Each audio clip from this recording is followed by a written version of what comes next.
Good day to all of you. I'm John Ronimer Roguel from BSHM4C. Selected methods and tools for service process. Some of the other methods and tools used to analyze service process are the following. 1. Affinity diagram. It is an analytical tool to gather and organize information for a significant amount of mixed data. Source for the researcher, insight, concept, diagram, brainstorming ideas, and design. This method is employed to sort and bundle information into the group or based on their relationship. Often their disconnection and relationship provides deeper insight and new ideas. Number 2. Brainstorming. It is a method to generate ideas from a group of people to solve a design problem under the direction of a facilitator. Member of a group contribute ideas freely to convert as many areas as possible in research of the base possible design.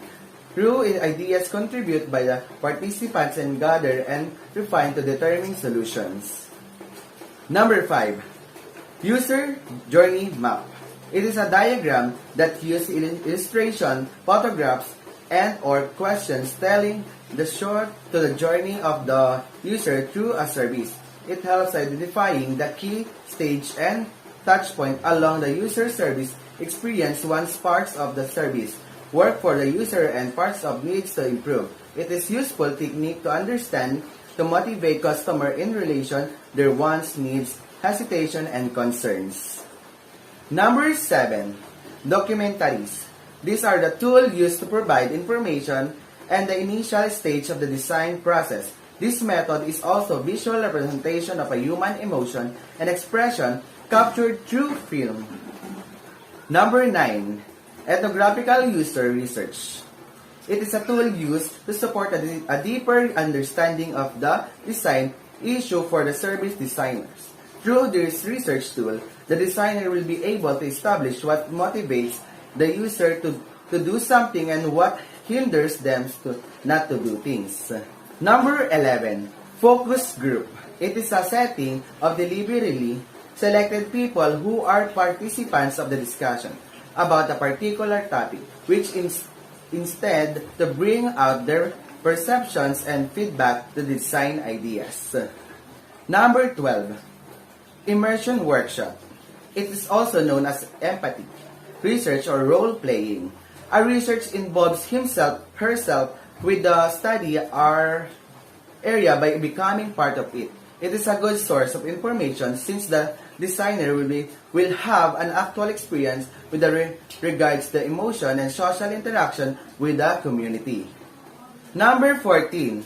Personas. This refers a fictional character, created archetypes, not stereotypes, to represent types of user that are valid of the service or products of the companies. Personas are created to help understand the needs, behavior, experience, and the goal of users. A. Sketch and diagram. These are used to illustrate the ideas for the decision and analyze. Sketches are among the earliest form of the prototyping and also simplest to use them to acceptable and valued. B. Storyboarding. This is a presentation of a cases or prototype scenario using a series of drawing or picture or visualize a sequence of events. C. Building blocks prototype. Beyond the ideas of having fun with the building blocks as toy, the versatility and ability to stimulate creativeness has to make this toy a valued tool and prototyping. E. Physical models. For the design service that can require physical representation, mock-up can be created for a testing.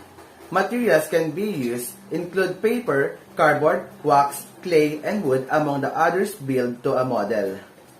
F. User-driven prototype. This prototype method used a unique approach in coming up with a service design. Instead of the designer conjuring the design for the service user, it is intended that use who will get to make design. 16. Scenarios. This refers to the creation of a hypothetical story to visualize how user will utilize the service in order to generate design. Scenarios can either be written or drawn with sufficient details anticipate and demonstrate the needs of the user. 17. Service prototype. This is a stimulation tool to test the service design. Through observation of the interaction between the user and the prototype of the service set in the place, situation, and condition where the service truly exists. 18. Shadowing. The researcher acts as an observation only and does not interfere with the participants in any circumstances.